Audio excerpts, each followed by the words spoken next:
الحمد للہ وحدہ والصلاة والسلام علی من لا نبی بعدہ اما بعد فاعوذ باللہ من الشیطان الرجیم بسم اللہ الرحمن الرحیم فذکر بالقرآن من یخاف وعید عن ارباز بن ساریۃ رضی اللہ تعالی عنہ قال صلی بنا رسول اللہ صلی اللہ علیہ وسلم ذات یوم فوعظنا موعظة بلیغة ذرفت منها العیون ووجلت منها القلوب فقال رجل یا رسول اللہ كأن هذه موعظة مودع أو مودع فأوصنا قال أوصيكم بتقوى الله والسمع والطاعة وإن أبدا حبشيا فإنه من يعش منكم بعدي فسيرى اختلافا كثيرا فعليكم بسنتي وسنة الخلفاء الراشدين المهديين تمسكوا بها وعزوا عليها بالنواجذ وإياكم ومحدثات الأمور فإن كل محدثة بدعة وكل بدعة ضلالة وكل ضلالة في النار رواہ الامام الہمام الاحمد فی مسندہ صدق اللہ العظیم وبلغنا رسولہ النبی الامی الکریم ونحن علی ذلک لمن الشاہدین والشاکرین والحمد للہ رب العالمین۔ نام محمد سے دلوں کو سرور ملتا ہے صلی اللہ علیہ وسلم۔ نام محمد سے دلوں کو سرور ملتا ہے، نگاہ فکر کو تازہ شعور ملتا ہے۔ نصیب کیسا بھی ہو واسطہ احمد کا دے کے، نصیب کیسا بھی ہو وسیلہ محمد کا دے کے، خدا سے جو بھی مانگیں ضرور ملتا ہے۔ معزز دوستو، آج 21 فروری 2021 ہے، بروز اتوار ہے۔ آپ کے یہاں مدرسے میں ترنول اسلام آباد میں حضرت مولانا سیف اللہ حقانی دامت برکاتہم کی دعوت پرخلوص پر میں آپ کی خدمت میں موجود ہوں، اور انتہائی شکریہ، ایک بار پھر شکریہ اس شخص کا کہ جس نے وقت کی پابندی کا حق ایسے ادا کیا ہے جیسے وقت کی پابندی کی جاتی ہے۔ میں نے اس طرح بہت کم دیکھا ہے۔ 8 کہہ کر 9 بجے بٹھاتے ہیں، 8 بجے میرا خطبہ آپ کے سامنے شروع ہو چکا تھا۔ اللہ آپ کو جزائے خیر عطا فرمائے۔ معزز دوستو، اصل ہوتا یہی ہے کہ نو لیٹ اور نو ویٹ، نہ کسی کا انتظار کرو نہ اپنا انتظار کراؤ، بر وقت چلو گے نا، نہ انتظار ہوگی اور نہ تاخیر ہوگی، تو پھر معاملہ بہت آسان ہوتا ہے۔ آپ توجہ رکھنا، میں انشاءاللہ تعالی آپ کا وقت ضائع نہیں ہونے دوں گا۔ میں اس طرز پہ گفتگو کروں گا کہ یہاں پہ بیٹھے ہوئے بچے اور یہاں پہ بیٹھے ہوئے نوجوان اور بوڑھے سب سمجھیں گے۔ بس توجہ رکھنا، میری آنکھوں میں آنکھیں ڈال کر بات سننا، میں نے انشاءاللہ تعالی آپ کا وقت ضائع نہیں کرنا۔ میرے دوستو، آج دنیا میں ایک سوال بہت زیادہ مشہور اور معروف ہے۔ سوال یہ ہے کہ بھائی مولوی آپس میں لڑتے ہیں، ہمیں پتہ نہیں چلتا سچا مولوی کون ہے۔ آپس میں ایک دوسرے پہ فتوے لگاتے ہیں، ہمیں پتہ نہیں چلتا سچا مذہب کون ہے۔ فرقہ واریت کا دورہ ہے، ہر بندہ فرقے کی دعوت دیتا ہے، اسلام کی دعوت کوئی نہیں دیتا۔ اب اسلام کی دعوت دینی چاہیے، فرقے سے بچنا چاہیے۔ میں اب سمجھتا ہوں لفظ تو بہت اچھے ہیں لیکن اس کے پیچھے مطلب بہت برا ہے۔ حضرت علی المرتضیٰ رضی اللہ عنہ کے دور میں خارجی پیدا ہوئے۔ حضرت علی المرتضیٰ نے انہیں فرمایا کہ دیکھو، اگر تمہیں اعتراض ہے تو ان الحکم الا للہ، آؤ قرآن پر فیصلہ کر لیتے ہیں۔ تو وہ اس بنیاد پر بات کرتے ہوئے ان الحکم الا للہ کا مطلب چینج کر کے وہ کہنے لگے علی قرآن بتائے گا تو نہیں بتائے گا۔ تو حضرت علی المرتضیٰ نے قرآن کریم سامنے رکھا اور فرمایا، اے قرآن بتا ہم میں سچا کون ہے؟ تو جواب نہیں تھا۔ تو حضرت علی نے فرمایا قرآن والا قرآن بتائے گا نا، کتاب تو نہیں بولے گی۔ لیکن وہ نہیں مانے۔ تو حضرت علی المرتضیٰ نے فرمایا کلمۃ الحق ارید بہا الباطل، بات بہت اچھی ہے، اس سے مراد بہت بری لی جا رہی ہے۔ آج بھی بات بہت اچھی ہے کہ فرقہ واریت نہیں ہونی چاہیے، لڑائی نہیں ہونی چاہیے، فساد امن اتفاق، فساد سے بچ کے امن اتحاد اتفاق کی بات ہونی چاہیے۔ لیکن حال وہی ہے کہ جو لومڑی تھی نا وہ آٹا خود کھا جاتی تھی اور باقی بچا ہوا بکری کے منہ پر مل لیتی تھی تاکہ پتہ چلے بکری نے کھایا ہے، حالانکہ کھاتی وہی لومڑی تھی۔ آج کل یہی لوگ ہیں، وہ غلط کام تو خود کرتے ہیں اور آٹا ملنے کے لیے مولویوں کا منہ ملا ہے، ان کے منہ پہ مل دیں۔ بھئی یہ لوگ ٹھیک نہیں بتاتے۔ میں کہتا ہوں لوگ بہت ہوشیار ہیں، انہیں پتہ چلتا ہے کہ یہ پیٹرول 1 نمبر ہے اور اس پمپ کا پیٹرول 2 نمبر ہے۔ عوام کو پتہ چلتا ہے کہ یہ جو ہے کیا کہتے ہیں، یہاں سے دودھ 1 نمبر ملتا ہے، فلاں جگہ سے دودھ 2 نمبر ملتا ہے۔ لوگوں کو اتنا پتہ ہے اس جگہ سے گوشت اچھا ملتا ہے، اس جگہ سے پانی ملا ہوا ملتا ہے، وہاں سے نہیں خریدتے۔ جب آپ اتنے عقل مند ہیں کہ سودا 1 نمبر یا 2 نمبر لینے میں آپ فرق کر سکتے ہیں تو آپ کو عقل مند ہونا چاہیے، دین اور بے دینی کا بھی آپ فرق کر لیں۔ لوگ کہتے ہیں جی کیسے کریں؟ میں نے کہا جی دودھ کے بارے میں کیسے کرتے ہیں؟ بھائی کہتے مولوی لڑ گئے۔ میں نے کہا ایک مسئلے میں ڈاکٹروں کا بھی تو اختلاف آ جاتا ہے، ایک ڈاکٹر کہتا ہے اس کا علاج یہ ہے، دوسرا کہتا ہے یہ ہے، تو آپ نے کیسے دونوں کو غلط کہنا شروع کر دیا؟ سنیے، میں آج آپ کے سامنے ایک تھرمامیٹر رکھ رہا ہوں۔ تھرمامیٹر سے بخار چیک ہوتا ہے نا، منہ میں رکھا، کچھ ٹائم بعد پتہ چلا طبیعت 98 پہ ہے، 99 پہ ہے، 100 پہ ہے، 102 103 پہ ہے، پتہ چل جاتا ہے۔ تھرمامیٹر موجود ہے۔ رسول اللہ صلی اللہ علیہ وسلم کا دین لاوارث نہیں ہے، اللہ کے رسول نے خود نشانیاں بتائی ہیں کہ سچے اور جھوٹے کا فرق کر لو۔ ہر جمعے کے خطبے میں مولوی ہاتھ میں عصا پکڑ کے حدیث آپ کو سنا رہا ہے، بتا رہا ہے، اس کے باوجود بھی لوگ سچے اور جھوٹے کا فرق نہیں سمجھتے۔ دین کوئی لاوارث نہیں ہے، کسی کے باپ کی جاگیر نہیں ہے کہ جو بندہ چاہے اپنے پیٹ سے مسئلہ بتا دے اور دین کے نام پر مار دے کہ یہ سچی بات ہے، سچا مذہب ہے۔ جی نہیں، دین لاوارث نہیں ہے، دین رسول اللہ کا دیا ہوا ہے، خود دین نے بتایا ہے سچے اور جھوٹے کے پرکھنے کا معیار کیا ہے۔ آؤ میں آپ کی خدمت میں حدیث پاک پڑھ دیتا ہوں، اس کا مطلب بھی بتاتا ہوں، اس کا ترجمہ بھی بتاتا ہوں۔ مشکات جلد نمبر 1، باب الاعتصام بالکتاب والسنہ، صفحہ 29 سے شروع ہو کے 30 پہ ختم ہوتی ہے۔ HM سعید کمپنی کراچی کا چھاپا مشکات المصابیح کا اٹھا لیں۔ حضرت ارباز ابن ساریہ فرماتے ہیں صلی بنا رسول اللہ صلی اللہ علیہ وسلم ذات یوم، ایک دن اللہ کے رسول صلی اللہ علیہ وسلم نے نماز پڑھائی۔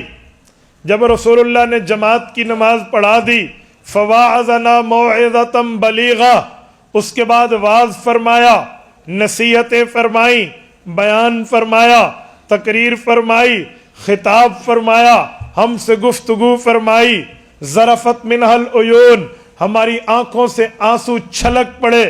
ووجلت منہ القلوب، ہمارے دل اللہ کی ہیبت سے ڈر گئے، ہیبت سے دہل گئے۔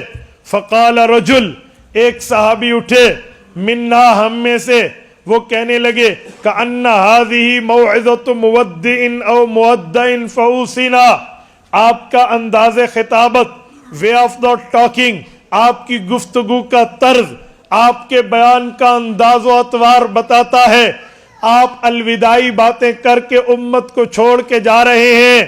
اگر بات یہی ہے جو ہم سمجھے ہیں تو آپ امت کو اپنے بعد سنبھلنے کے لیے کچھ نصیحتیں فرما دیں، وصیتیں فرما دیں، تاکہ امت کی کشتی جب بھنور میں جائے تو بچ سکے، سیلاب و طوفان و عذاب میں آئے تو نجات پا سکے۔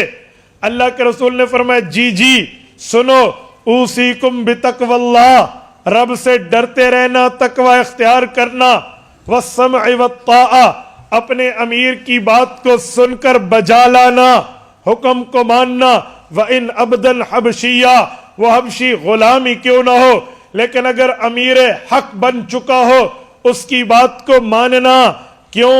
فَإِنَّهُ مَنْ يَعِشْ مِنْكُمْ بَعْدِي، جو میرے بعد زندہ رہے گا، ایک وقت آئے گا، فَسَيَرَى اخْتِلَافًا كَثِيرًا، اسے فرقہ واریت کا منظر دیکھنے کو ملے گا۔ فَسَيَرَى اخْتِلَافًا كَثِيرًا، جب فرقہ واریت کا دورہ آ جائے، ہر بندہ 1.5 انچ کی مسجد بنا کے خود کو سچا دوسرے کو برا کہے، تو کیا کرنا؟